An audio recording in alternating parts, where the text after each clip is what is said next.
और चलिए बढ़ते हैं आगे, रुक करेंगे कुछ अन्य खबरों का। प्रधानमंत्री नरेंद्र मोदी आज बस्तर के दौरे पर रहेंगे। दोपहर 12 बजे से उनकी सभा की शुरुआत होगी। दरअसल 5 विधानसभा क्षेत्रों के लोग यहां पर आने वाले हैं और बस्तर में पहले चरण का मतदान 19 अप्रैल को वोट डाला जाएगा यहां पर। और इसके लिए प्रधानमंत्री नरेंद्र मोदी के आगमन से पहले तैयारियां भी चाकचौबंद कर ली गई है। और प्रधानमंत्री नरेंद्र मोदी का यहां आना भारतीय जनता पार्टी के लिए कितना फलदायी होगा, क्योंकि 19 अप्रैल को ही पहले चरण में वोट यहां पर डाले जाने हैं और आज प्रधानमंत्री नरेंद्र मोदी खुद यहां पर मौजूद होंगे और उनके इस कार्यक्रम को लेकर विस्तार पूर्वक तैयारी की गई है।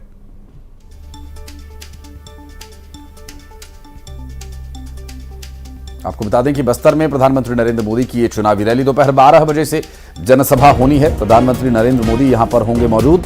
उनके साथ प्रदेश के मुख्यमंत्री, विधानसभा के अध्यक्ष और भारतीय जनता पार्टी के प्रदेश अध्यक्ष, कैबिनेट के, छत्तीसगढ़ कैबिनेट के कुछ सहयोगी यहां पर मौजूद रह सकते हैं। तो 5 विधानसभा क्षेत्र के लोग भी यहां पर आज एकत्रित होंगे। प्रधानमंत्री नरेंद्र मोदी को सुनने के लिए वे आने वाले हैं, क्योंकि 19 अप्रैल को ही पहले चरण में सीट पर वोट डाले जाने हैं। ऐसे में भारतीय जनता पार्टी कोई भी कोर-कसर छोड़ने के मूड में नजर आ नहीं रही है। दरअसल इस दौरे को लेकर प्रभारी नितिन नवीन ने कहा कि लोगों में जबरदस्त उत्साह है।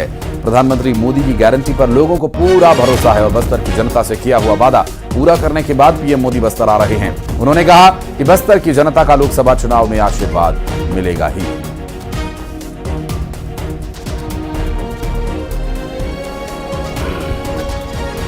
Hello hello hello hello hello hello hello hello hello hello hello hello hello hello hello. चुनावी प्रचार का हमारे साथ प्रभारी नितिन नवीन जी है।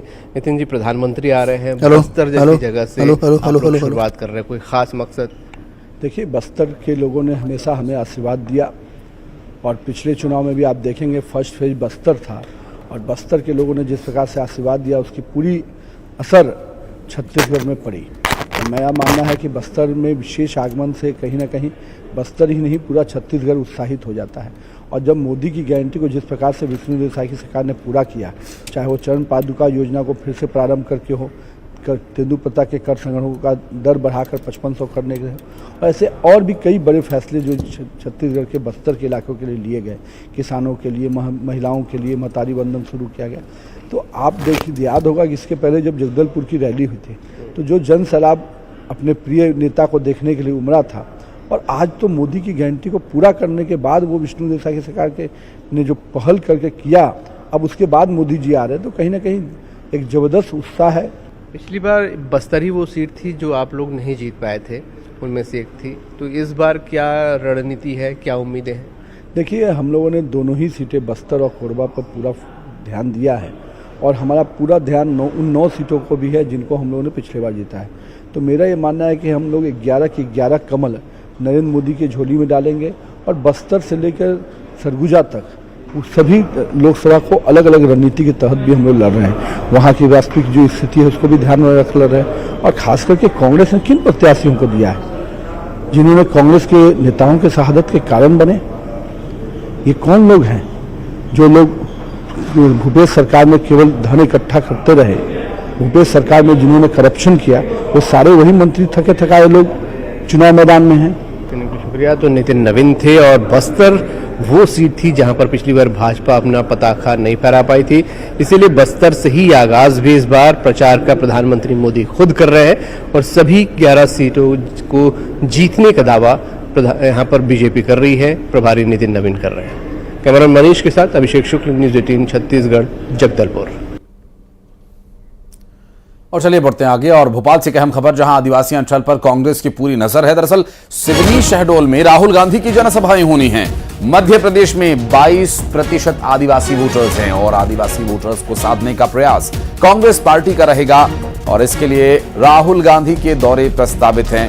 सिवनी शहडोल में मध्य प्रदेश में 22% जो वोटर्स हैं वो आदिवासी वोटर्स हैं और आदिवासी बेल्ट पर जिसकी पकड़, सत्ता पर उसकी पकड़, मध्य प्रदेश में रण में राहुल गांधी अब उतर आए हैं। बीते 5 महीने में 29 दिन बाद राहुल मध्य प्रदेश के दौरे पर आ रहे हैं। आदिवासी वोटर्स पर कांग्रेस की पूरी नजर है और आदिवासियों को साधने का प्रयास कांग्रेस पार्टी कर रही है। 50% से ज्यादा वोटर जो इस क्षेत्र में हैं दरअसल कुल 22% वोटर्स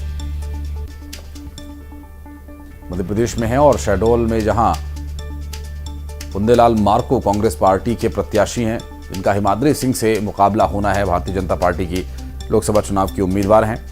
और इस लोकसभा चुनाव के रण में अब खुद राहुल गांधी भी उतर आए हैं और उनका आज जो कद है कांग्रेस पार्टी में एक बड़े नेता के तौर पर है। और ऐसे में इस क्षेत्र में उनके चुनाव प्रचार करने से कांग्रेस पार्टी के वोट प्रतिशत पर कितना प्रभाव पड़ेगा, यह देखने का विषय होगा। तो वहीं भारतीय जनता पार्टी भी ताबड़तोड़ चुनाव प्रचार अभियान में जुटी हुई है। सीएम डॉक्टर मोहन यादव का तूफानी चुनावी दौरा इंदौर, मुरैना और ग्वालियर में होना है। दरअसल चुनाव प्रचार के लिए पहुंचेंगे मुख्यमंत्री डॉक्टर मोहन यादव। दोपहर 12 बजे गोवर्धन गौशाला कार्यक्रम में वे शामिल होंगे। दोपहर 2 बजे मुरैना के सबलगढ़ में जनसभा को वे संबोधित करेंगे और दोपहर लगभग 3:30 बजे ग्वालियर के कुलैठ में कार्यक्रम होना है।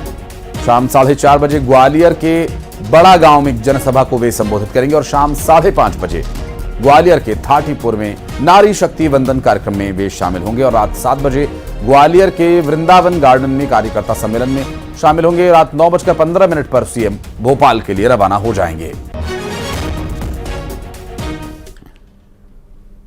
और अब बात करेंगे धार की भोजशाला में चल रहे सर्वे की। सर्वे का आज 18वां दिन है। आर्कियोलॉजिकल सर्वे ऑफ इंडिया की टीम भोजशाला पहुंच चुकी है और भोजशाला में गई इस टीम के साथ हिंदू पक्षकार, मुस्लिम पक्षकार दोनों ही मौजूद हैं। दरअसल टीम के साथ मजदूरों को भी भोजशाला में भेजा गया है क्योंकि कुछ जगह चिन्हित जगहों पर खुदाई का काम होना है। सर्वे के तहत खुदाई होनी है। मैपिंग, स्कैनिंग का काम पहले से ही चल रहा है और ऐसे में अब जो तैयारी है वो इस पूरे सर्वे को मुकम्मल करने की है। जारी है। सर्वे का आज 18वां दिन है और 18वें दिन का सर्वे शुरू हो चुका है। एएसआई की टीम इंदौर हाई कोर्ट के आदेश पर धार की भोजशाला का लगातार सर्वे कर रही है। अभी टीम एएसआई की अंदर पहुंच चुकी है। साथ ही हिंदू और मुस्लिम पक्ष के लोग भी टीम के साथ मौजूद हैं। वहीं कुछ वर्कर भी टीम के साथ अंदर है। आज का सर्वे जो है वो फिलहाल शुरू हो चुका है। अभी तक हम आपको बताना चाहेंगे कि अभी तक के सर्वे में क्या क्या हुआ है। तो सबसे पहले हम बताना चाहेंगे कि सर्वे के तहत जो है धार की भोजशाला में खुदाई का काम किया जा रहा है। पिछले वाले हिस्से में 3 स्थानों पर खुदाई की गई है जहां से बहुत सारी चीज़ें मिली है। बताया जा रहा है कि अंदर सीढ़ियाँ भी मिली है, नीम के पत्थर भी यहाँ से निकाले गए हैं, उनकी भी जाँच की जा रही है ताकि भोजशाला की उम्र का सही पता लगाया जा सके। इसके साथ ही आज एक नई बात और आई है कि अकल कुइया की यहाँ पर टीम सर्वे कर रही है। अकल कुइया की मैपिंग हुई है, मेजरमेंट किया गया है और वहाँ का भी सर्वे शुरू किया गया है। इसके साथ ही बोलना चाहेंगे कि स्कैनिंग भी हो रही है, मैपिंग भी हो रही है, मेजरमेंट भी हो रहा है और इस प्रकार ये पूरा सर्वे का काम किया जा रहा है। तो फिलहाल अंदर जो है टीम सर्वे कार्य में जुट गई है। और वही दूसरी ओर यदि हम बात करें सुरक्षा की, तो सुरक्षा के भी कड़े इंतजामात यहाँ पे किए गए हैं। आप मेरे पीछे देख सकते हैं कि किस प्रकार से सुरक्षा व्यवस्था यहाँ पर पुख्ता की गई है। पुलिसकर्मी और सुरक्षाकर्मी जो है तैनात है। पूरी भोजशाला को कवर किया गया है। चारों ओर भोजशाला को पर्दे से कवर किया गया है ताकि कोई अंदर देख ना पाए। इसके साथ ही ड्रोन कैमरे पर प्रतिबंध लगाया गया है। सीसीटीवी कैमरास भी भोजशाला के आसपास और पूरे शहर में लगाए गए हैं ताकि संदिग्ध जो लोग हैं उनकी निगरानी की जा सके और किसी भी प्रकार की अनहोनी को टाला जा सके। वहीं दूसरी ओर बात करें पूरे शहर की, तो पूरे शहर में भी सुरक्षा के कड़े इंतजामात किए गए हैं। कैमरा पर्सन रवि के साथ नवीन मेहर, न्यूज़ 18 धार। तो बात करेंगे नवीन मेहर, हमारे सहयोगी हमारे साथ जुड़ गए हैं। नवीन, टीम पहुंच चुकी है, आज क्या कुछ विशेष होना है सर्वे के दौरान? जी हाँ, बिल्कुल बताना चाहेंगे कि भोजशाला में इंदौर हाईकोर्ट के आदेश पर लगातार सर्वे किया जा रहा है। 22 मार्च से ही ये सर्वे जारी है और सर्वे का आज 18वां दिन है और 18वें दिन का सर्वे जो है वो शुरू हो चुका है। एएसआई की टीम जो है भोजशाला में पहुंच चुकी है। भोजशाला के अंदर इस समय एएसआई की टीम मौजूद है। एएसआई की टीम के साथ ही हिंदू और मुस्लिम पक्षकार के लोग भी शामिल है और साथ ही कुछ मजदूर भी शामिल हैं और सभी मिलकर जो है ये सर्वे जो है वो कर रहे हैं। सर्वे में अभी तक की जो है खुदाई की जा रही है। गौशाला के पिछले वाले हिस्से में 3 जगह खुदाई की गई है। वहां से जो है नीम के पत्थर जो है वो निकाले जा रहे हैं, उनकी जांच की जा रही है ताकि गौशाला की सही उम्र का पता लगाया जा सके। वहीं आपको बताना चाहेंगे कि सर्वे में जो है जहां खुदाई हुई है गौशाला के पिछले वाले हिस्से में, वहां पर सीढ़ियां भी दिखाई दी है और सीढ़ियों के साथ ही एक दीवार भी वहां पर मिली है। तो ऐसा अनुमान लगाया जा रहा है कि गौशाला के नीचे एक तल और बना हुआ है और वहां जो है अभी टीम जो है सर्वे कार्य में जुटी हुई है। हालांकि अभी इस बात का पूरी तरीके से पता नहीं लग पाया कि क्या है। आगे की खुदाई जब होगी तो उसके बाद में और चीजें भी निकलकर सामने आएगी कि नीचे जो है तलगर कहाँ तक फैला हुआ है, वो कहाँ तक बना हुआ है। वहीं दूसरी ओर बात करें तो गौशाला परिसर के 50 मीटर की दूरी पर भी अब सर्वे शुरू हो चुका है।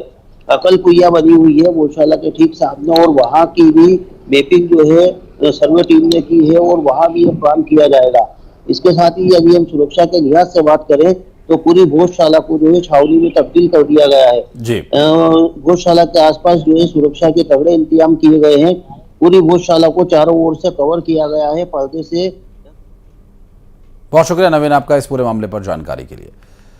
और इंदौर से एक बड़ी खबर आ रही है। दरअसल होटल में ट्रैवल संचालक ने आत्महत्या कर ली है। जहर खाकर आत्महत्या किए जाने का ये पूरा मामला है। मृतक सुरेंद्र राठौड़ का पत्नी के साथ विवाद हो गया था और अब इस पूरे घटनाक्रम की जांच में पुलिस जुटी हुई है। लसूड़िया थाना पुलिस इस पूरे मामले में कार्रवाई करी। मिथिलेश हमारे सहयोगी जुड़ गए हमारे साथ। मिथिलेश, आखिर क्या है ये पूरा मामला? देखिए, होटल के रुकते हैं और जब करीब 18-20 घंटे तक बाहर नहीं आते तो होटल के मैनेजर को शंका होती है, जाकर नॉक किया जाता है, फिर भी दरवाजा नहीं खुलता है तो फिर पुलिस को सूचना दी जाती है। मास्टर की रूम खोला जाता है तो उसके बाद देखिए वो बिस्तर पर मृत अवस्था में थे। सुरेंद्र राठौड़ नाम सामने आया है। जहरीला पदार्थ खाकर आत्महत्या की बात अभी तक सामने आई है। वजह सामने आई कि जब घर से निकले थे तो परिवार के लोगों से विवाद हुआ था, पत्नी से कुछ कहा सुनी हुई थी, उससे नाराज होकर घर से निकले थे। फिलहाल पूरे मामले में लसूड़िया पुलिस जांच कर रही है कि आखिर आत्महत्या की वजह और क्या रही। बहुत शुक्रिया आपका इस पूरे मामले पर जानकारी देने के लिए। और अब 20 बड़ी खबरों का वक्त हो चला है। भोपाल में एक शख्स